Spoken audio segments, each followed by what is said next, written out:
ఢిల్లీ పెద్దలు ఉన్నంత వరకు జగన్మోహన్ రెడ్డి గారికి ఏం కాదు అనేది ఒకటి వినిపిస్తుంది కదా. ఢిల్లీ పెద్దలు ఏం చేస్తారండి? నీ దగ్గర అవినీతి చిట్టా ఉంటే బయటికి తీసి కేసు కట్టి లోపల పడగొప్తే ఢిల్లీ వాళ్ళు ఎందుకు ఏం చేస్తారు? వాళ్ళు ఆపండిగా ఆయన అదే చేయొద్దని చెప్తారా వాళ్ళు? అవినీతి కేసుల్లో ఏం చేయలేరు. వాళ్ళెందుకు చెప్తారు వాళ్ళు? వాళ్ళేం చేయరు. ఇప్పుడు వాళ్ళేదో చేస్తారు అని వాళ్ళ మీద నెపం పెట్టి మీరు తప్పించుకోవడం కాదు. మీ దగ్గర ప్రాపర్ ఇన్వెస్టిగేషన్ జరగాలి. ఎందుకు చెప్తున్నాను చెప్పనా? చంద్రబాబు నాయుడు గారి ఆలోచన ఎలా ఉంటదంటే, ఆయన ముఖ్యమంత్రి అయిన తర్వాత మొదటిసారి నేను హైదరాబాద్‌కు వచ్చానప్పుడు. కడపలో పనిచేస్తూ హైదరాబాద్‌కు వచ్చాను ట్రాన్స్‌ఫర్. అక్కడ జరిగిన ఒక ఇష్యూ మీద ఇదిగో నా దగ్గర ఒక రికార్డ్ ఎవిడెన్స్ తప్ప ఏం లేదు. అంటే అవతల వ్యక్తి మాట్లాడుతూ ఉంటే ఫోను ఆ మాట్లాడే మాటలు రికార్డ్ చేసిందండి. ఇది నా దగ్గర వాయిస్ ఉంది. దాని మీద అక్కడ వాళ్ళు ఇన్వెస్టిగేషన్ చేయడానికి ఏ ఎస్పీ కూడా ధైర్యం చేయలేదు. అంత దూరం మనకంత మెకానిజం లేదు ఇక్కడ, చాలా లోతుగా వెళ్ళాలి, మళ్ళా మేము పర్మిషన్ పై వాళ్ళని అడగాలి, అది లీక్ అయిపోతుంది, లీక్ అయిపోతే మళ్ళీ మనకే నష్టం కదా అని చెప్పి తప్పుకున్నారు. నా దగ్గర ఇలా ఉందయ్యా, ఒకే ఒక ఆధారం ఉంది, దాని ఆధారంగా ఎవరికైనా ఒక ఇన్వెస్టిగేషన్ ఆఫీసర్కి అప్పగించి సిన్సియర్గా నీకు నమ్మకం అని పిలిపించుకొని నేను అన్ని ఎక్స్ప్లెయిన్ చేస్తాను, అది కూడా ఇస్తాను క్యాషెట్, నువ్వు ఆ ఇన్వెస్టిగేషన్ చేయించు, కొంత సమాచారం వస్తుంది, వచ్చిన తర్వాత యాక్షన్ తీసుకోవచ్చు అంటే, ఎందుకు లేవయ్యా మనం అంత దూరం అంత లోతుగా వెళ్ళాలన్న అవసరం ఏముంది అంటే ఏమి చెప్పాలి మరి? అంటే ఇది మెతకతనమా లేదంటే దయాగుణమా ఏమనుకోవాలి? భయం అనుకుంటున్నా నేను. ఏమో అలాంటి చేయగలిగితే మళ్ళా నా మీద ఎదురుదాడి చెప్తారేమో. జగన్మోహన్ రెడ్డి గారి విషయంలో కూడా అలానే అన్నాడా? అవునండి, ఇలా అన్నాడా? ఈనాడులో రామోజీరావు గారి దగ్గర కూర్చొని ఆయనకి చెప్పారు, సార్ ఇట్లా చేద్దాము, పత్రికల్లో రాద్దాము, పత్రికల్లో. అయ్యా వాడు నిన్ను నన్ను ఇద్దరిని చంపేస్తాడయ్యా, వద్దులే అన్నాడు. రామోజీరావు గారా? అట్లేనా? నిన్ను చెప్తాడు అన్నాడు. జగన్మోహన్ రెడ్డి గారు ఆంధ్రప్రదేశ్ లో టెర్రరైజ్ సృష్టించేటువంటి ప్రయత్నం చేస్తున్నట్టు మీకు అనిపిస్తుందా? అంటే ఇప్పుడు వాళ్ళు ఇక్కడ ప్రజాభిమానం పొంది మళ్ళీ ఎన్నికల్లో గెలవాలి అనేది కాకుండా బెదిరించి గ్రామాల్లో కూడా ఓట్లు వేయనీయకుండా వాళ్ళే ఓట్లు వేసుకొని గెలవాలా అనేటువంటి విధానంలో కూడా నడుస్తుంది ఇక్కడ రాజకీయం. నడవకుండా ఏముండదు. అందువల్ల ఏంటి, ఆ రాజకీయాల వాళ్ళు అలా పెరిగిన వాళ్ళే. అది అయిపోయింది సార్, ఆ ఎపిసోడ్ అయిపోయింది. 2024 ఎన్నికల్లో ఆ ఎపిసోడ్ అయిపోయింది. ఇప్పుడు వాళ్ళకి కేవలం 11 మంది ఎమ్మెల్యేలు ఉన్నారు. అయినప్పటికీ ఏడాది కాలంగా ఆయన ఏం చేస్తున్నారు చూసిన తర్వాత ఇప్పుడు అతను ఇంకా ఇదే రకంగా వెళ్తాడు అనుకుంటున్నారా, మారుతారో అనుకుంటున్నారా? అంత సులభంగా అతను మారడు. ఏదో ఒక ఇష్యూ దొరుకుతుందా, ఏం చేద్దాము ఆలోచిస్తాడు, మళ్ళీ దాని మీద కౌంటర్ చేస్తాడు, లేకపోతే ఏదో ఇవి చూసాం కదా ఎంత డిస్టర్బెన్స్ అంతా ఎలా నడుస్తున్నాయో అలా దాన్ని ఇప్పుడు ఎవరైనా అధినాయకులు చెప్పేది కింది వాళ్ళు వింటారు రాజకీయాల్లో. బాబు మీరు ఇలాంటి పనులు చేయకండి అని ఏమైనా చెప్పాడా ఇప్పటి వరకు? ఇంటర్నల్ గా చెప్పాడా, పోనీ బహిరంగంగా చెప్పాడా? చెప్పలేదు కదా. చెప్పలేంటే అర్థం ఏమి? అలా కొనసాగిస్తాడు అంతే. ఇప్పుడు వాళ్ళు సీఎం అని అరుస్తుంటే ఒకసారి ఏదో అరిచారు తెలియక అనుకుంటాం, రెండోసారి అరిచారు, ప్రతి చోట అరుస్తూనే ఉన్నారు కదా. ఎవరు ఆపారు? ప్రతి చోట రాజ్యం అంటారు, ఇదేంటారు అదేంటారు, కత్తులు పట్టుకుంటారు, కొడవలు పట్టుకుంటారు, ఎగురుతారు. ఇక్కడ ఒక్కసారి నాయకుడు ఆగ్రహించి ఇవన్నీ చేయకండి, ఇది తప్పు, అలా కాదు, నేను అలా అయితే రాను ఎక్కడికి, మీరు ఇలాంటివి అన్ని మానుకోండి అని చెప్పొచ్చు కదా. చెప్పలేదు కదా. చెప్పలేని అర్థం ఏమి?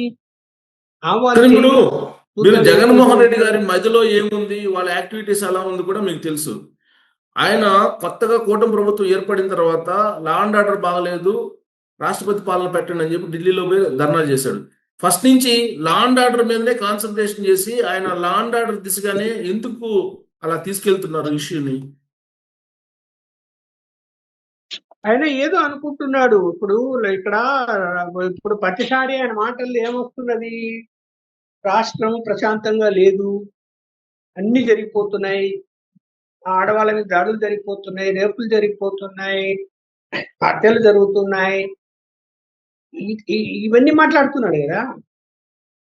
ఇక్కడ రొటీన్‌గా జరిగేటివి జరుగుతూనే ఉంటాయి. అది ఎవరు అధికారంలో ఉన్నా జరుగుతాయి. దాన్ని ఎవ్వరు ఆపలేరు.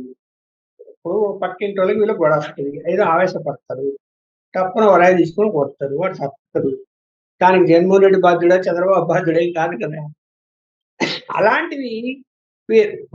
ఈయన అన్ని కలగలిపి రాష్ట్రంలో శాంతి భద్రతలు లేవు అనేసి మాట్లాడుతున్నాడు.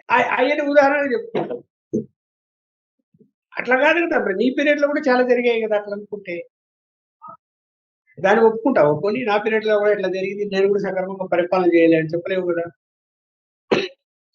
అంటే అందువలన అంశాలు ఇప్పుడు ఏ అంశాలు ఒకటి ఏడాది పాలనలో అనేక అంశాలు ఉన్నాయి. ఒకవేళ ఆయన ప్రశ్నించాలనుకుంటే. కానీ లా అండ్ ఆర్డర్‌నే స్పెసిఫిక్‌గా ప్రజల్లోకి తీసుకెళ్తున్నారు బలంగా. దానికి రీజన్ ఏంటి అసలు? అంటే ఇప్పుడు జనంలో ఇప్పుడు కూడా లా అండ్ ఆర్డర్ విషయంలో దౌర్జన్యాలు పెరిగిపోతున్నాయి అనే దాని మీద ఎక్కువ ఫోకస్ అయితే ఏమైతదంటే ప్రజల్లో కొంచెం వ్యతిరేకత తొందరగా పెరుగుతుంది. ఎవరు అంగీకరించరు అట్లా. ఇప్పుడు ఆయన ఎందుకు ఓడిపోయాడు ముందు చెప్పు? ఆయన నేను పటాలలోకి అన్ని చేసావమ్మ ఒక్కొక్క కుటుంబానికి లక్షలు ఇచ్చా. నేను ఎట్లా ఓడిపోయా అనుకుంటున్నాడే. అది ఎట్లా ఓడిపోయాడు? అయ్యా నువ్వు నీ అనుచరులు ప్రజల ఆస్తులు దోచుకోవడానికి తయారయ్యారు. దోచుకున్నారు.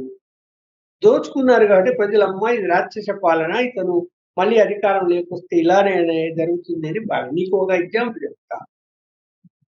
ధర్మవరం నియోజకవర్గంలో ఎన్నికల ముందు నేను కొన్ని ఊర్లకు పోయాను. ఒక ఊరికి పోతే ఆ ఊర్లో కూర్చొని మాట్లాడుతూ ఉంటే తెలుగుదేశం వాళ్ళ ఇంట్లో ఒక పక్కింటి ఆయన వచ్చాడు. కళ్ళనీళ్ళు పెట్టి ఏడ్చాడు. ఎమ్మెల్యే పిఏ తన యొక్క 10 ఎకరాల భూమిని 2,00,000 ఇస్తాం, 3,00,000 ఇస్తాం రాపిచ్చు, లేకపోతే ఊరు వదిలి వెళ్ళిపో. ఒక ఎమ్మెల్యే పిఏనే అలా బెదిరిస్తే ఇంకెంతమంది ఎలా బెదిరించుంటారు? అది ఊరంతా చెప్తాడు కదా! ఊరంతా చెప్పిన ఊరంతా ఏం ఆలోచిస్తారు ఆ ఊర్లో? అరే వీళ్ళు అధికారం లేకపోతే వాడు రేపు పొద్దున ఈయనని అడుగుతున్నారు. ఎప్పుడైనా మన భూములు తీసుకుంటారేమో. అలాగే నంద్యాలలో ఒక అతను మంచి ఇల్లు కట్టుకుంటేవారే ఎమ్మెల్యే దారిలో పోతూ పిలిచి, ఇల్లు కొత్తగా కట్టడం చాలా బాగుంది. ఎంత అయింది అంటే ఆయన ఏదో 60 లక్షలు ఎంతో అయింది అంటే, ఇదో ఇంత డబ్బులు ఇస్తా నాకు ఇచ్చేసుకో అని చెప్పాడని అలా బంధువులు ఒక ఆయన నాకు చెప్పాడు. అలాగే నెల్లూరు జిల్లాలో ఆర్యవైశ్య కుటుంబానికి సంబంధించిన వాళ్ళు ఒక కళ్యాణ మండపం కడితే సాక్షాత్తు సిఐ పిలిచి అది ఎంత ఖర్చు అయిందంటే 8 కోట్లు ఎంతో అయిందని చెప్తే ఓ 2 కోట్లు ఇస్తాడు ఎమ్మెల్యే మనుషులకు హ్యాండ్ ఓవర్ చేసేది. ఇట్లా అనేక ఊర్లలో అనేక సంఘటనలు ఉన్నాయి. బెదిరించిన సంఘటనలు. జనం ఎలా మర్చిపోతారని అవి చెప్తారా బయటికి? వాళ్ళ అవకాశం ఉపయోగించుకొని లోపలికి వెళ్ళి కొట్టేస్తారు. చెప్పాను కదా ఇందాక ఉదాహరణ.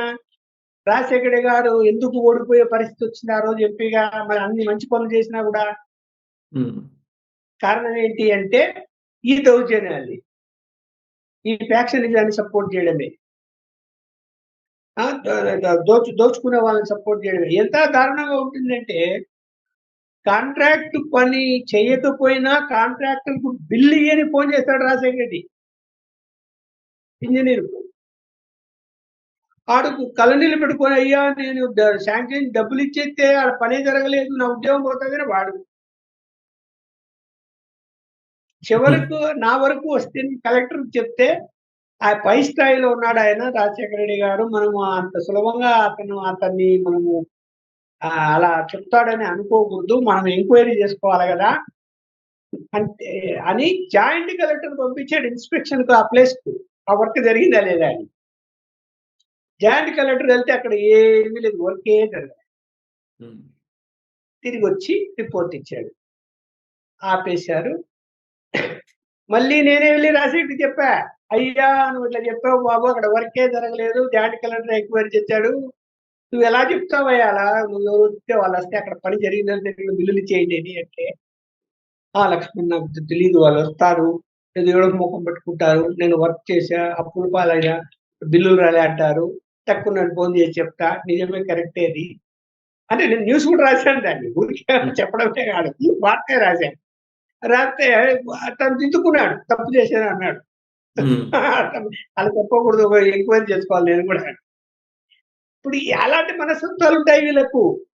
అందువలన అంత ఈజీగా పరిపాలన, అసలు 5 సంవత్సరాల పరిపాలనను మనం అసలు జగన్మోహన్ రెడ్డి గారి పరిపాలనను మనం ఈ మొత్తం రాష్ట్ర వ్యాప్తంగా జరిగిన సంఘటనలన్నీ తీసుకొని బయటకు తేగలిగితే, ఒకవేళ ఈ కూటమి ప్రభుత్వము సీఎని ఉమ్మేస్తారు, ఆ పార్టీ నాయకుడిని, వాళ్ళు చేసిన పనులు. కానీ ఇప్పుడు ఏమంటున్నారంటే వీళ్ళకంటే ఇబ్బంది లేదు. ఈ అరెస్టులు ఏమంటున్నారు, ఇప్పుడు లిక్కర్ స్కామ్ లో కానీ ల్యాండ్ స్కామ్ లో కానీ కొంతమందిని అరెస్ట్ చేశారు. ఇవన్నీ రాజకీయ కక్షలో భాగంగా చంద్రబాబు నాయుడు గారు చేస్తున్నారు అనేది ఫోకస్ చేస్తున్నారు. ఒకటి రాజకీయ కక్షలోని, రాజకీయంగా ఎవరైనా మాట్లాడుకోవచ్చు, కానీ దాన్ని మనమేమో నువ్వు కాదు అని చెప్పలేం, కానీ జరిగిందా లేదా అది చెప్పాలి, అది ఆలోచించాలి కదా. జరిగిందన్నది వాస్తవం. అది ఇప్పుడు సరే, ఇప్పుడు వదిలేసి, ఆయన ప్రభుత్వ పరిపాలనలో నువ్వు ఆ విధంగా లిక్కర్ బిజినెస్ జరుగుతున్నప్పుడు ఆ డబ్బులు ఎక్కడ పోతున్నాయి, నువ్వు క్యాష్ ట్రాన్సాక్షన్ ఎందుకు పెట్టావు, ఎవరెవరి దగ్గరికి ఈ మూటలు మూటలు వెళ్ళిపోతున్నాయి, అసలు ప్రొడక్షన్ ఎంత, అమ్మిందెంత, ఇవన్నీ కూడా చర్చించుకున్నారు, ఓపెన్ గా మాట్లాడుకున్నారు. వాళ్ళ పార్టీ వాళ్ళే బ్రహ్మాండంగా డబ్బులు వస్తున్నాయి, దాచిపెడుతున్నాము ఎలక్షన్స్ అని చెప్పి కూడా చెప్పుకున్నారు ఓపెన్ గా. స్కామ్ ఇప్పుడు దొరకపోవచ్చు, స్కామ్ జరిగినప్పుడు ఏమైతే ఆధారాలు కావాలి. నగదు ట్రాన్సాక్షన్ లో ఆధారాలు దొరకడం అంత ఈజీ కాదు.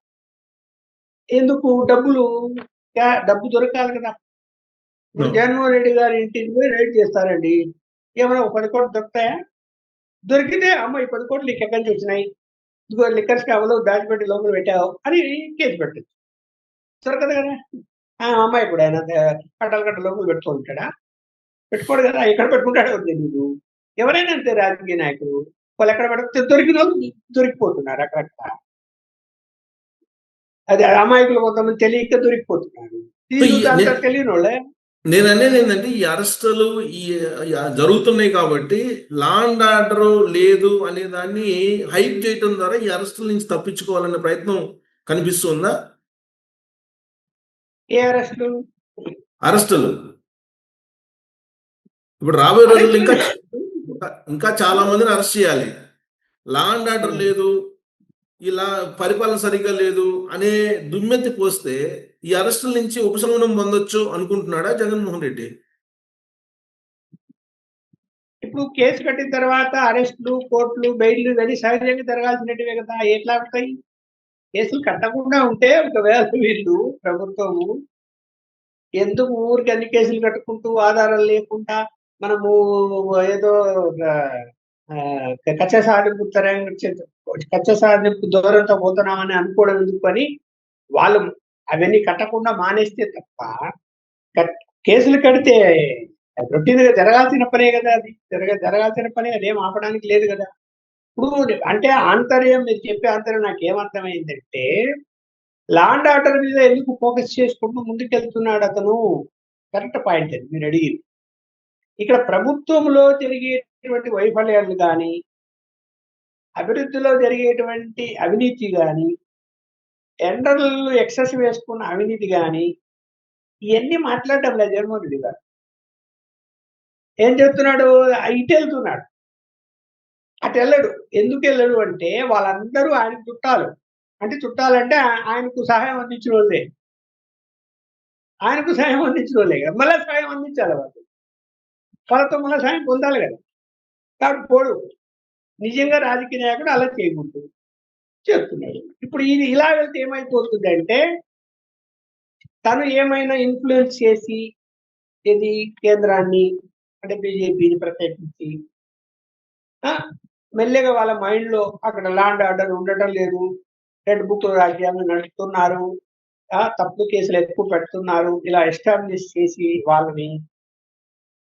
వాళ్ళ మైండ్ మార్చే ప్రయత్నం ఓటి చేయడానికి ప్లాన్ చేసి ఉంటాడని నేను అనుకుంటున్నాను. ఎందుకంటే ఇప్పుడు వాళ్ళు అతన్ని సమర్థించడం లేదు. అతనికి అపాయింట్‌మెంట్ కూడా ఇవ్వటం లేదు. అందువలన అతను మళ్ళీ వాళ్ళకి దగ్గర కావాలనే ప్రయత్నం చేయాలి అంటే కేంద్ర ప్రభుత్వం అంటే బీజేపీ ప్రత్యేకంగా ఏమనుకుంటారు శాంతి భద్రతలు విషయంలో వాళ్ళు కఠినంగా ఉంటారు. అవి లేవు ఇక్కడ అన్నప్పుడు దానికి కారణాలని చూపించుకుంటూ ఉన్నప్పుడు ఏం చేస్తారు? ఖచ్చితంగా మారిపోతారేమో అనుకుంటాడు. కానీ వాళ్ళకు తెలుసు కదా! ఇక్కడ ఏం జరుగుతుంది? వాళ్ళకి ఇంటెలిజెన్స్ వ్యవస్థ లేదా? నెట్‌వర్క్ లేదా? అన్నీ ఉన్నాయి. ఆయన అనుకుంటున్నాడేమో. ఢిల్లీలో ఉండేటువంటి బీజేపీ నాయకత్వానికి ఓన్ ఇంటెలిజెన్స్ వ్యవస్థ ఉంది పార్టీ తరఫున. మళ్ళీ ప్రభుత్వంతో కూడా వ్యవస్థ ఉంది. సుబ్బారావు గారు, లక్ష్మణ గారు ఏం మాట్లాడుతున్నారంటే కూడా వాళ్ళు సమాచారం తెప్పించుకోగలుగుతారు. ఆయన మీరెవరు నేనెవరని. అదే అందువలన ఈయన ఏదో ఆయన చెప్తున్నా కదా! ఆయన ఎవరు సలహా చెప్తున్నారో తెలీదు ఒకటి. ఆయన సొంతం ఆలోచించి అలాంటి పనులు చేసుకుంటున్నాడు అనవసరంగా. కానీ దానివలన అతను ఆలోచించాల్సింది ఏమిటంటే ఇలా ఈ లైన్ తీసుకొని ముందుకెళ్తే రాష్ట్ర అభివృద్ధి ఎలా జరుగుతుంది? నేను తప్పు చేస్తున్నాను గదా! నష్టపోయింది గదా! రాష్ట్రము 10 సంవత్సరాల నుంచి. మనం ఒక ఆంధ్రప్రదేశ్ పౌరుడిగా నేను కూడా కడప జిల్లా వాసిగా ఇంత దారుణంగా 10 సంవత్సరాల నుంచి అభివృద్ధి జరగని పరిస్థితి వస్తుందని నేను ఊహించలే. అప్పుల పాలైపోయి, అభివృద్ధి లేక, ప్రజలంతా మెంటల్ వర్ అయిపోయి, కొనుగోలు శక్తి లేక, ఈ ఏమైనా కొంచెమైనా ఇంగిత జ్ఞానం ఉందా అతనికి? నువ్వు నిజంగా పులివెందుల బిడ్డవైతే నువ్వు రాష్ట్ర అభివృద్ధి కోరుకోవాలా లేదా నువ్వు? నువ్వు అమరావతి అంటేనే నీకెందుకు అంత కోపం వచ్చింది? నువ్వు పోయి 3 రాజధానులను సాధించావా? లేదు. పోలవరం అన్నావా? లేదు. అన్ని పక్కన పెట్టావు. నువ్వు రాష్ట్రం ఏ విధంగా కొనుగోలు శక్తి పెరుగుతుందండి? ఇవాళ చూడండి అనేక ప్రాజెక్టులు వస్తున్నాయి. నిర్మాణాలు స్టార్ట్ అయితాయి. అన్‌ఎంప్లాయ్‌మెంట్ తగ్గుతుంది. ఉపాధి దొరుకుతుంది అందరికీ. మనకు ఆదాయ వనరులు పెరుగుతాయి. ఇట్లా కదా ఆలోచిస్తారు ఎవరైనా. నాకు అప్పు దొరుకుతుంది తీసుకొద్దాం, బటన్ కొడతాము. అప్పు వస్తుంది అప్పు తీసుకుందాం, బటన్ తొక్కుతాం అని ముందుకెళ్ళేడతాం.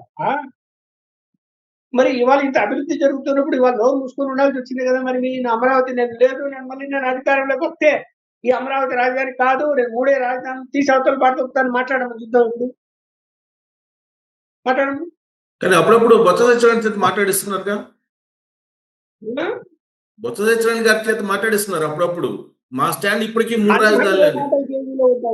వాళ్ళు మాట్లాడే మాటలకి ఏం విలువ ఉండదు. ఇప్పుడు జగన్మోహన్ రెడ్డి గారు ఏదైనా ఆ కేసులు స్పీడప్ అయిపోయి పాత కేసులు అందులో ఏమైనా కన్విక్షన్ వస్తే వీళ్ళందరూ ఏ పార్టీలో ఉంటారో చూస్తాం మనం. ఎవరితో ఉంటారు? అందరూ ఎవరికి వాళ్ళు దారులు ఎత్తుక్కొని ఎవరు ఏ పార్టీలకి వెళ్ళాలనో రోడ్లు కూడా వేసుకొని కూర్చోడారు. ఎవరు మిగలరారు. సరే, ఢిల్లీలో జగన్మోహన్ రెడ్డి గారికి పర్మనెంట్ గా షట్టర్స్ క్లోజ్ అయిపోయినట్టేనా? నరేంద్ర మోడీ గారి దగ్గర కానీ, అమిత్ షా గారి దగ్గర కానీ? నాకున్న సమాచారం మేరకైతే వాళ్ళు పర్మనెంట్ అని అనలేం, కానీ రాజకీయాల్లో పర్మనెంట్ అనేది ఏమి ఉండదు కదా. ప్రస్తుతానికైతే వాళ్ళు దగ్గరికి రానియటం లేదు. ఆయన ఏదైనా వేరే ఏ రూట్లోనైనా నాకు ఈ పని కావాలా, నాకు సహాయం కావాలంటే కూడా చేసే పరిస్థితి లేదు అని నేనైతే భావిస్తున్నాను. క్లియర్ గా భావిస్తున్నాను. చూస్తున్నారు కదా మనం అనేక విషయాల్లో ఎక్కడ ఏమి కేంద్ర ప్రభుత్వం ఆయనకు ఏమాత్రం లబ్ధి చేకూరిందంటే జీరోనే ఉంది ఈ రోజు వరకు. ఇంకా రాజకీయాలు ఎలా ఉంటాయి ఫ్యూచర్లో మనం ఏం చెప్పలేం. ఇప్పుడు ఎలా ఉంటాయంటే బీజేపీ వాళ్ళైనా కూడా మడిగట్టుకునే ఉండదు. మడిగట్టుకునే బీజేపీ నాయకత్వం పోయింది. మోడీ, అమిత్ షా గారు అలా ఏం ఉండరు. చూసాం కదా మహారాష్ట్రలో ఏం చేశారు? చీల్చేశారు శివసేన పార్టీ. మధ్యప్రదేశ్లో ఏం చేశారు చూశారు. పక్కన కర్ణాటకలో ఏం చేశారు చూసాం. వాళ్ళ రాజకీయం వేరు. అంటే న్యూట్రల్ గా ఉన్నట్ట ఇప్పుడు జగన్మోహన్ రెడ్డి గారి విషయంలో న్యూట్రల్ గా ఉన్నట్ట, లేదంటే కొంచెం చంద్రబాబు నాయుడు గారి వైపే మొగ్గు చూపుతున్నట్టు కనిపిస్తుందా ఢిల్లీ అధిష్టానం? చంద్రబాబు నాయుడు గారి వైపే మొగ్గు ఏమి చూపరు. మళ్ళీ చెప్తున్నా. రాష్ట్ర అభివృద్ధి విషయంలో మనం తప్పు చేశాము. కాబట్టి అభివృద్ధికి పూర్తిగా సహకరించాలి. మనం భాగస్వాములు కావాలి. అప్పుడే మన పార్టీకి ఫ్యూచర్ ఉంటది. మన నాయకులు తలెత్తుకొని తిరగగలుగుతారు. చంద్రబాబు నాయుడు గారు పనులు సక్రమంగా చేసుకుంటూ ముందుకెళ్తూ ఉన్నప్పుడు వాళ్ళు చేసే సహకారం పూర్తిగా ఇస్తూ ఉంటారు. రాజకీయ కోణంలోకి వచ్చినప్పుడు ఏమైపోతది? ఆలోచిస్తూ ఉంటారు. అంటే ప్రతిదీ ఇన్ఫర్మేషన్ తెప్పించుకుంటూ ఉంటారు. అంటే బీజేపీ ఎదగడానికి సహకారం ఉందా లేదా? ఎదగకుండా అడ్డుకుంటున్నారా? ఇది ఇంపార్టెంట్ గా ఆలోచిస్తారు కదా. బట్ ఆయన తెలుసుకుంటున్నాడు నాకైతే తెలియదు కానీ యాజ్ అండ్ టుడే ఈ రోజు వరకు కూడా బీజేపీ ఎదుగుదల విషయంలో అడ్డుకోవడం చేయలేదు కానీ సమర్థించే పనులు కూడా చేయడం. ఓకే. సో ఇప్పుడు జగన్మోహన్ రెడ్డి గారు ఇప్పుడు సాయి రెడ్డి గారు బయటకు వచ్చేసారు. సాయి రెడ్డి గారు మళ్ళీ బీజేపీలోకి కనుక ఎంటర్ అయితే టోటల్ గా గేమ్ చేంజ్ అవుతుందా? ఇప్పుడు కాదు, సమయం తీసుకుంటారు. టోటల్ గా అంటే ఇప్పుడు వాళ్ళ డిమాండ్ ఎలా ఉంటుందంటే చంద్రబాబు నాయుడు గారి దగ్గరైనా లేకపోతే జగన్మోహన్ రెడ్డి గారి దగ్గరైనా పవన్ కళ్యాణ్ గారి దగ్గరైనా ఫస్ట్ ఏమయ్యా నీ పార్టీని మా పార్టీలో విలీనం చేస్తావా ఆలోచించుకో అంటారు. చేస్తాము అని ముందుకు వచ్చారు అనుకోండి అయిపోయి. లేదండి అట్లా కాదు, పార్టీ రేపు ఇది మా భవిష్యత్ ఇది మా ఇది అని తడబడ్డాడు అనుకోండి. సరే అండి ఆలోచన. అప్పుడు ఏం చేస్తారు? అరే మన పార్టీ ఎదగాలంటే ఆల్టర్నేట్ ఏంటి? ఇప్పుడు ఎన్ని చెప్పినా బీజేపీలో నాయకత్వం లేదు, సరైన నాయకత్వాలు లేవు. ఆంధ్రప్రదేశ్ లో పట్టుమని 20 సీట్లలో నాయకులు లేరు గెలిచేవాళ్ళు. అంటే వాళ్ళ పేరు చెప్తే వాళ్ళు గెలిచేటట్టు ఉండాలా, అది పార్టీ సపోర్ట్. అలా నాయకులు లేదు. కేవలం తెలుగుదేశం అందుకనే ఈ మధ్య తెలుగుదేశం ఉన్న ఎన్నికల్లో పని చేయబట్టే వాళ్ళు గెలిచారు బీజేపీ వాళ్ళు. సిన్సియర్ గా నేను చెప్తున్నా మళ్ళీ. ఆ పరిణామాలు తెలుసు కాబట్టి ఈ మధ్య కాలంలో లోకేష్ గారిని ఢిల్లీకి పిలిపించుకున్నారు, ఇంటికి డిన్నర్ ఇచ్చారు నరేంద్ర మోడీ గారు. చంద్రబాబు నాయుడు గారిని ఈ మధ్యకాలంలో ఆకాశానికి ఎత్తేస్తున్నాడు నరేంద్ర మోడీ గారు. ఏంటి నాకు ఆయన టెక్నాలజీ గురువు అని ఒకసారి మన యోగాంధ్ర అనేది చంద్రబాబు నాయుడు గారు కాబట్టే సక్సెస్ చేయగలిగారు. ఇలాంటివన్నీ ప్రశంసలు తరచూ చేస్తూ ఉన్నారు నరేంద్ర మోడీ గారు. దాంట్లో ఏమైనా ఆంతర్యం ఉందంటారా? ఆంతర్యం ఉంటది. వాళ్ళ ఆంతర్యం లేకుండా ఏది చేయాలా? ప్రధానికి ఆంతర్యం ఉంటది. మనం పసిగట్టడం అంత ఈజీ కాదు. ఇప్పుడే ఇంకా టైం పడుతుంది పసిగట్టడానికి. ఇప్పుడు దగ్గరికి తీస్తారు, మంచిగా చెప్తారు. మళ్ళా వాళ్ళు వినలేదు అనుకోండి నష్టం జరుగుతుందని వాళ్ళకి. ఇప్పుడు ఎన్ని చెప్పినా బీజేపీ రిమోట్ వాళ్ళ దగ్గర లేదు కదా, సంఘం దగ్గరే ఉంది రిమోట్. ఎన్ని చెప్పినా కూడా సంఘం దగ్గర రిమోట్. నాగపూర్ దాంట్లో ఏమి సందేహించాల్సిన పని లేదు. కాబట్టి మరీ ఏదైనా పెద్ద ఇష్యూలు అయినప్పుడు వాళ్ళు ఇంటర్ఫియర్ అవుతారు, వాళ్ళు గైడ్ చేస్తారు. దాన్ని తూచే తప్పకుండా వీళ్ళు అమలు చేస్తారు. దాంట్లో ఏమి సందేహించాల్సిన పని లేదు. యుద్ధ విషయంలో ఎందుకు వెళ్ళారు? అమిత్ షా గారు వెళ్ళి మాట్లాడొచ్చారు. అందువల్ల అట్లా ఇష్యూలు బట్టి పరిస్థితులు బట్టి ఉంటది. నేనేమనుకుంటున్నానంటే ఇక్కడ మనం రాజకీయంగా ఆలోచించినప్పుడు ఏంటంటే ఫస్ట్ ముందు పవన్ కళ్యాణ్ నమ్మారు. కాపు సామాజిక వర్గం వాళ్ళని ముఖ్యమంత్రి చేయాలనే లక్ష్యంతో ఆయన దగ్గర తీశారు. కాపు సామాజిక వర్గ వాళ్ళు ప్రెసిడెంట్ గా పెట్టారు బీజేపీ వాళ్ళు 2 సార్లు, కన్నా లక్ష్మణ్ గాని వీర్రాజు గారు కానీ. అయితే ఆ స్ట్రాటజీలో ఎప్పుడైతే ఈయన దూరంగా ఉండేవాడు మళ్ళీ దగ్గర అయ్యాడు పవన్ కళ్యాణ్, అప్పుడు పవన్ కళ్యాణ్ గారు చాలు మనకు కాపు సామాజిక వర్గం నుంచి మనము ముఖ్యమంత్రి అభ్యర్థులు ముందు పెట్టడానికి మన పార్టీ నుంచి ఇప్పుడు అవసరం లేదనుకున్నారు. ఆమెకు మళ్ళీ అవకాశం ఇచ్చారు పురంధేశ్వరికి. సో అతన్ని ముందు తీసుకెళ్లారు. మంచిగా 21 సీట్లు వచ్చాయి. 69 సీట్లలో తెలుగుదేశం వాళ్ళకి ఈ జనసేన వాళ్ళు ఓట్లు వేయడం వల్ల గెలిచారు. దాదాపు 90 సీట్లలో ప్రభావం చూపాడు ఆయన. బట్ తర్వాత పరిణామాలు ఇప్పుడు ఎలా ఉన్నాయి అంటే కార్యకర్తలందరూ కూడా ఆయన అందుబాటులో లేడని, అంతా ఎక్కడ పడితే అక్కడ తెలుగుదేశం వల్ల డామినేట్ చేస్తూ వాళ్ళు పనులు చేసుకుంటున్నారు. మన పనులు జరగటం లేదని అసంతృప్తి ఉంది. దానికి ఫుల్ ఈ స్టాప్ పెట్టారు. విషయంలో దానికి లేటెస్ట్ గా పవన్ కళ్యాణ్ గారు చాలా శాశ్వతమైన ఫుల్ స్టాప్ పెడుతూ మాట్లాడారు. ఏం మాట్లాడారు నిన్న? అది ఇయర్ 1 ఇయర్ సుపరిపాలన సందర్భంగా మరో 20 ఏళ్ల పాటు ఈ కూటమి ఇలానే ఉంటుంది, కలిసే వెళ్తాం, జగన్మోహన్ రెడ్డి గారికి అవకాశం ఇవ్వం ఎట్టి పరిస్థితుల్లో అని చెప్పి పవన్ కళ్యాణ్ గారు గట్టిగా చెప్తున్నారు. చంద్రబాబు నాయుడు గారు అయితే ఆ భూతాన్ని రానియం, ఇంకొక 20 సంవత్సరాలు ఆ భూతం రాదని చెప్తున్నారు. ఏంటి వీళ్ళిద్దరూ స్ట్రాటజీ ఏంటి? ఏం కనిపిస్తుంది?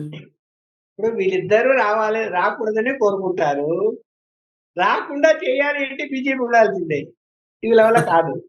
ఉమ్, నేను ఎగ్జాంపుల్ చెప్పనా? ఇప్పుడు గత ఎన్నికల్లో ఆయన గెలిచినప్పుడు, జగన్మోహన్ రెడ్డి గారు గెలిచినప్పుడు మానవులుగా సపోర్ట్ చేశారు అతనికి. గుర్తు పెట్టుకోమని అడిగారు అప్పుడు కూడా, ఆయన పెట్టుకోనన్నారు. మొన్న కూడా అడిగారు, పెట్టుకోనన్నారు. అందుకని తెలుగుదేశంతో పొత్తు లేట్ అయింది. అప్పుడు అంటే ముఖ్యమంత్రి అయ్యి ఆ ఎన్నికల్లో అతనికి ఆర్థిక పరంగా ఇబ్బందులు వచ్చి ఒక చోట మనీ హెల్డప్ అయిపోతే, అంటే సెక్యూరిటీ వాడు చెప్పిందే నేను చెప్తున్నా. పెద్ద ఎత్తున మనీ ఒక చోట హెల్డప్ అయిపోతే, అయ్యా బాబు చదువు నేను ఇది ఇది పంచకపోతే నా పరిస్థితి అధ్వానం అయిపోతుంది. అందరి దగ్గర డబ్బులు లేవు. అది రావాలని అడుక్కుంటే సెంట్రల్ ఫోర్స్ సెక్యూరిటీతో విజయవాడకు తెచ్చారు దాన్ని. 19 లోనా? సెంట్రల్ ఫోర్స్ 19 లోనా? అదే మన సీఎం అయ్యే ముందు ఎన్నికల్లో. మీరు చెప్పేది ఎవరిది? జగన్మోహన్ రెడ్డి గారి గురించా? జగన్మోహన్ రెడ్డి గారి గురించే ఆయన సపోర్ట్ చేశారు బీజేపీ వాళ్ళు సెంట్రల్ లో. ఓకే. ఎన్నికల్లో ఆయనకు అంతగా సపోర్ట్ చేశారు. అప్పుడు కూడా అడిగారు పొత్తు పెట్టుకోమని, వద్దన్నాడు. కానీ మారల్ గా సపోర్ట్ చేశారు. ఎందుకు? చంద్రబాబు నాయుడు కాంగ్రెస్ తో పొత్తు పెట్టుకొని ఎన్నికలకు పోయాడు కదా. కాదు, మీరు చెప్పిన పాయింట్ 2024 ఎలక్షన్ ముందా లేదా 19 ఎలక్షన్ ముందా? 19 సార్. ఓకే. అప్పుడు సీఎం అయ్యాడు కదా జగన్. దాని తర్వాత అవును. నాయుడు గెలిచినాడు కదా 5 ఏళ్ళు. అంటే అది ఒక ఎగ్జాంపుల్ చెప్పాను మీకు. అది ఒక ఎగ్జాంపుల్ గా చెప్పాను నేను. సో ఎలా ఇప్పుడు జగన్మోహన్ రెడ్డి గారు ప్రతి ఇష్యూని కూడా, ఇప్పుడు పల్నాడు ఇష్యూని తీసుకోండి, అతను ఏదో ఇప్పుడు కాన్వాయ్ కింద పడ్డారు, నాకే సంబంధం, నేను కారులో ఉన్నాను అంటారు. ఇప్పుడు అది దాన్ని ఇప్పుడు ఆల్రెడీ క్వాష్ చేశారు. జనం రష్ ఉన్నప్పుడు ఒకరికొకరు మీద పడుతూ ఏదైతే జరుగుతుందో, నేనైతే కూడా విజువల్ గమనించాను. అతను ఆ సైడ్ ఉన్నాడు, వాళ్ళని పలకరిస్తూ ఉన్నాడు. ఈ పెద్ద ఆయన అటు సైడ్ కు వెళ్ళిపోయాడు, ఇటువైపు నుంచి వచ్చి. కానీ అక్కడున్న వాళ్ళు అతన్ని తోసేశారు. తోస్తే పడిపోయాడు కింద. పడిపోయినప్పుడు స్లో మూవ్లో ఉంది కాబట్టి వెహికల్ స్లో మూవ్లో అది తోసుకొని పోయాడు ముందుకు. అది ఆ తోసుకున్నది డ్రైవర్కి అర్థమైపోయి ఆపాడు. ఆపితేనే ఆగింది. అలాగే కొంచెం దూరం తోసుకొని పోయింది. సరే, ఈలోగా అక్కడ ఉండే వాళ్ళందరూ అట్లా ఎప్పుడైతే పడుతూనే వాళ్ళందరూ చూశారు. ఒక 5-6 మంది చూసేసి వెంటనే ఎత్తుకొని తీసుకెళ్ళాడు అని నేను అనుకుంటున్నా ఆ విజువల్స్ బట్టి. అది ఆయనకు తెలిసే జరిగి ఉంటుంది, తెలిసి చేశారు అది చేస్తా కాదండి. తెలిసి ఎప్పుడు చేస్తారు? ఇప్పుడు పలానా ఇప్పుడు పరిటాల రవి నాకు ఒక రోజు చెప్పాడు హైదరాబాద్, అన్న నాకు 3 సార్లు అటెంప్ట్ జరిగింది నా మీద. ఎలా జరిగింది అయ్యా? ఒకసారి రోడ్డుకి అడ్డం పెట్టాం వెహికల్స్. ఒక లక్కీగా ఒక పలానా దూరం నుంచి గమనించాడు లైటింగ్ రాత్రిపూట. వెంటనే రివర్స్ చేసుకుని వెళ్ళిపోయారు. అట్లా 2-3 సంఘటనలు చెప్పాడు. అంటే వాళ్ళు అటెంప్ట్ చేయదలుచుకుంటే ఏమవుతుంది? డైరెక్ట్ అటాక్ చేస్తారు. ఎవరైనా చంపాలి అనుకున్నప్పుడు చేయకుండా. ఇప్పుడు రాజారెడ్డి ఇలా చెప్పాడు, వీళ్ళకి ఇన్ఫర్మేషన్ వచ్చింది, వస్తున్నాడు, పులివెందులకు వెళ్తున్నాడు, తెల్లవారుజామున జీప్ లో వెళ్తుంటాడు. చాలా స్పీడ్గా వెళ్తాయి అవి వాళ్ళ వెహికల్స్. మామూలుగా పోవు, చాలా స్పీడ్లో పోతాయి. ఏం చేశారు? వర్షం వచ్చింది ముందు రోజు. చోట రోడ్డు కొంచెం తగ్గుకుండి అక్కడ వాటర్ నిలబడింది. ఆ వాటర్ నిలబడిన చోట స్లో అవుతుంది కదా వెహికల్. స్లో అయినప్పుడు అటాక్ చేయొచ్చు అని చెప్పి అక్కడ పోయి దాక్కునేసి అక్కడికి వచ్చి వెహికల్ స్లో అవుతూనే ముందు అటువైపు నుంచి బాంబు వేశారు జీప్ లైట్. ఈలో పరిగెత్తకుండా ముందుకు వచ్చి ముందు నుంచి వేసాడు. దీన్ని అటాక్ అంటాం. అంటే ప్లాన్డ్‌గా అటాక్ చేయడం అంటారు. అట్లా అట్లా అది సంఘటన అది. ఎవరు అతన్ని ఎందుకు చంపాలనుకుంటారు తెలుసు దాన్ని. వాళ్ళ కార్యకర్తే అంటున్నారు. వాళ్ళ కార్యకర్త కాకపోయినా ఎందుకు చంపాలనుకుంటారు? చంపాలనుకుంటే ఆ ప్లాన్‌లు వేరు. సూపర్ లక్షణం మనకు వ్యతిరేకంగా ఉన్నారా వాడిని లేపేద్దామంటే ప్లాన్ చేస్తారు. చేస్తారు. తప్పకుండా చేస్తారు. రాజారెడ్డి ఒక మర్డర్ ప్లాన్ చేశాడు ఒకసారి. నాకు తెలిసింది. నేను రాజశేఖర్ గారు కూర్చొని చెప్పాను. తప్పండి ఇది. ఒక సామాజిక వర్గం మనిషిని నీకు లైఫ్ లాంగ్ ఎంట పడతది ఆ సామాజిక వర్గం నిన్ను నమ్మరు. నువ్వు రాజకీయంగా ముందుకు పోలేవు తప్పు అంటే ఆపేడు తండ్రి. మళ్ళీ నిజమని తేలి నాకు సారీ చెప్పాడు. నేను చెప్పడం మంచిదైంది. ఆపారు. చేయాలనుకుంటే వాళ్ళు అది వేరు గాని ఇది వేరు. ఇప్పుడు యాక్సిడెంట్ అని కూడా మనం రాజకీయం చేసి మాట్లాడడం తప్పదు. అక్కడ కనిపిస్తున్న దాన్ని బట్టి చూసేదంటే పొరపాటే జరిగింది. అంతే. కాకపోతే ఏంటంటే వాళ్ళు తీసుకెళ్లి పక్కన పెట్టినప్పుడు అక్కడ పోలీసులు ఏం చేస్తున్నారు? వాళ్ళు వెంటనే దాని మీద కేసు కట్టి అతన్ని తీసుకెళ్లి హాస్పిటల్‌కి చేర్చి కేసు కట్టింటే అయిపోయింది. ఆడెవడో ఫోన్ చేసి మా వెహికలే కొట్టిందండి. కొట్టి పెడితే మేము పక్కన పెట్టామండి. ఈ వెహికల్ నంబర్ ఇది అని చెప్తే నమ్ముతాడా ఎస్పీ? నమ్మాడు. దానింటే ఆయన అతను క్రాస్ చెక్ చేసుకోలేదు. సో ఇప్పుడు అన్ని సంఘటనలు జగన్మోహన్ రెడ్డి కావాలని చేస్తాడని అంటే కూడా తప్పే. సో ఇప్పుడు ఈ సంఘటనలన్నీ యాక్చువల్‌గా ఈ సంఘటనలన్నీ చూసిన తర్వాత ఒక ఒపీనియన్ చాలా మంది వ్యక్తం చేస్తున్నారు. ఏంటంటే వైఎస్ ఫ్యామిలీ అధికారంలో ఉంటేనే క్రైమ్ రేట్ అనేది తక్కువ ఉంటుంది. వాళ్ళు గనుక అధికారంలో లేకపోతే అధికారం కోసం ఏదైనా చేస్తారు. క్రైమ్ రేట్ ఎక్కువ ఉంటుంది వాళ్ళు ప్రతిపక్షంలో ఉన్నప్పుడు అని చెప్పి రాజశేఖర రెడ్డి గారు ప్రతిపక్షంలో ఉన్నప్పటి నుంచి ఇప్పుడు జగన్మోహన్ రెడ్డి గారు ప్రతిపక్షంలో ఉన్నంత వరకు కొంతమంది అనలైజ్ చేస్తున్నారు. నిజమేనా అది? అంటే జీర్ణించుకోవాలా. ఇప్పుడు ప్రతిపక్షానికి లో ఉన్నప్పుడు జీర్ణించుకోలేక హోదాను అనుభవించిన తర్వాత జీర్ణించుకోలేకపోతే మనిషి ఎలా తయారవుతాడు? ఏమో ఇప్పుడు ఇప్పుడు అట్లని దేనికైనా తెగించరా అంటే చెప్పలేము. ఏమైనా జరగచ్చు. ఇప్పుడు మీకు ఉదాహరణ చెప్పాను కదా! చంద్రబాబు నాయుడు గారి యొక్క అలిపిరి దగ్గర జరిగిన సంఘటన వెనక వాళ్ళు కనిపించారు గాని నక్సల్స్ వాళ్ళ వెనుక ఫండింగ్ రెడ్ షాటిల్ వాళ్ళు చేశారని, అసలు వాళ్ళు ఎందుకు చేశారు? వాళ్ళ వెనుక ఎవరున్నారని గాని, ఇంకా డీప్‌గా ఇన్వెస్టిగేషన్ చేసే ప్రయత్నాలు జరిగి ఉండి, దాన్ని బయటికి తేగలిగి ఉండింటే గనక ఎవరు ఎలాంటి వారో తెలిసిపోతారు. అట్లాగా అనేక సంఘటనలు తేలేని పరిస్థితుల్లో రాజకీయాలు ఉన్నాయి ఇవాళ. అరే! మనం ఇలా చేస్తే రేపు రేపొద్దున మనం వస్తే వాళ్ళు కూడా ఇలా చేస్తారేమో అనేటువంటి భయం ఉంటుంది వీళ్ళకి ఒకరికొకరికి. సో ఇప్పుడేంటంటే ఆయన విజయలక్ష్మి గారు దూరం అయ్యారు. షర్మిల గారు దూరం అయ్యారు. ఇప్పుడు ఉన్నది ఇద్దరు. ఎవరు? భారతిరెడ్డి గారు, జగన్మోహన్ రెడ్డి గారు. ఇప్పుడు వాళ్ళు ఆ పార్టీని నిలుపుకునే అవకాశం ఉందంటారా? నేను చెప్పా కదా! ఒకవేళ ఏదైనా కోర్టు కేసుల్లో కన్విక్షన్ వస్తే మామూలుగా 7 ఇయర్స్ రావచ్చు. మనీ లాండరింగ్ కేసుల్లో ఆధారాలు ఉన్నాయని అంటున్నారు. అదే జరిగింది అనుకుందాము.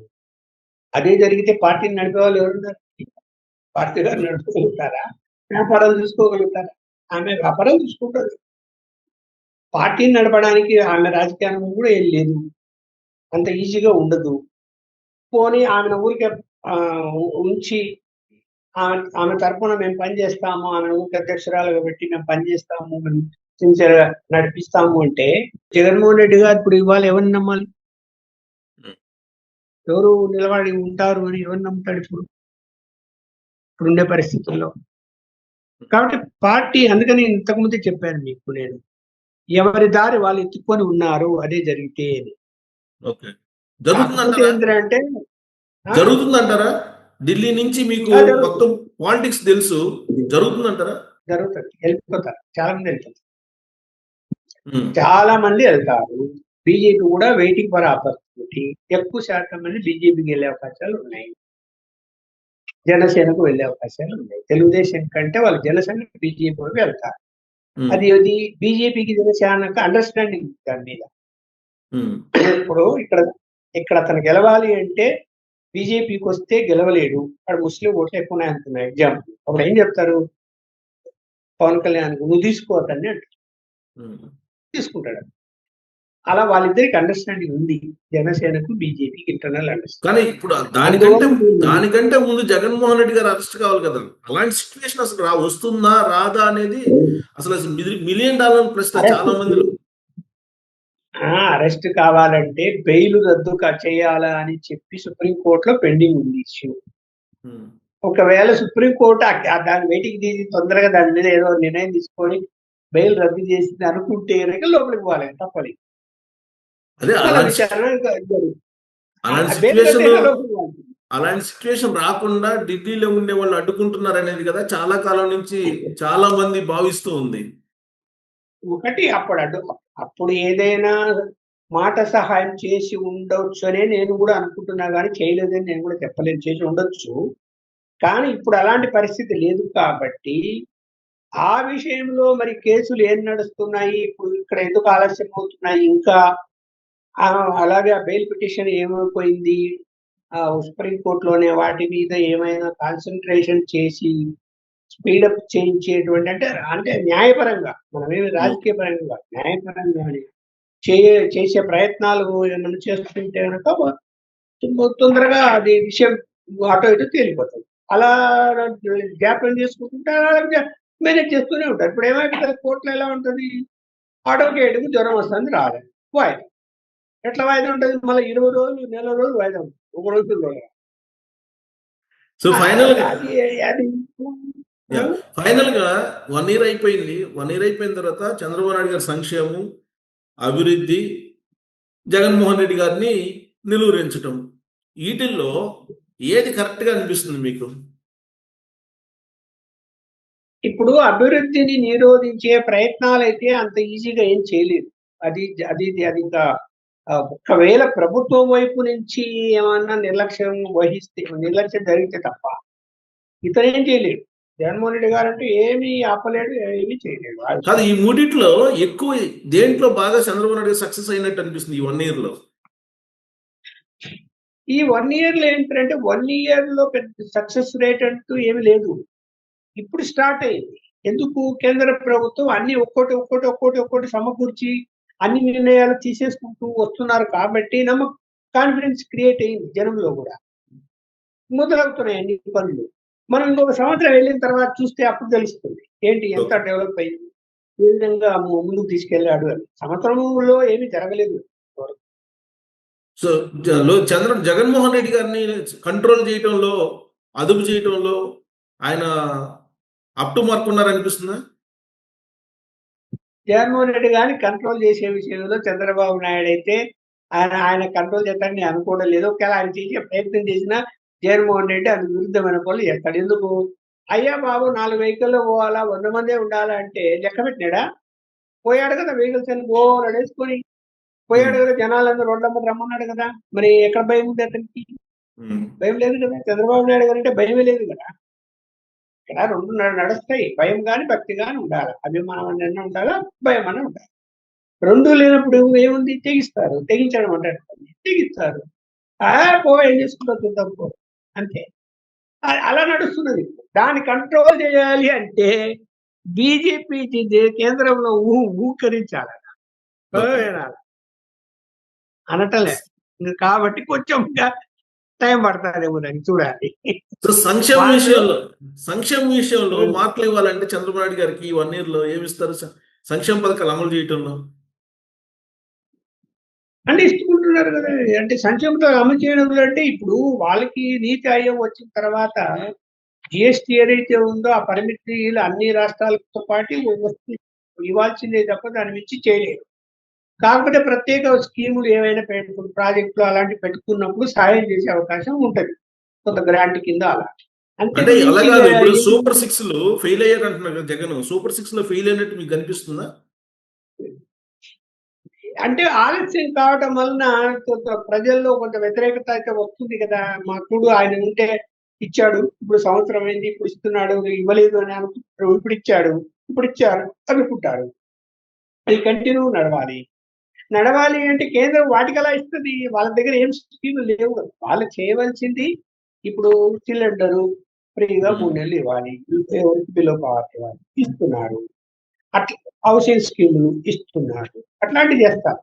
నువ్వు బటన్ నొక్కే కార్యక్రమాలు ఈయన కూడా మొదలుపెట్టి నేను ఇంటికి ఇప్పుడు ఇంటికి పిల్లలు ఇంటికి నలుగురు ఉంటే ఒక్కొక్కరికి 15,000 అని చెప్పి అట్లాంటి వాటికి వాళ్ళు ఎలా దేన్ని ఎట్లా అకామిడేట్ చేసి వాళ్ళు నిధులు కేటాయిస్తారు దాన్ని?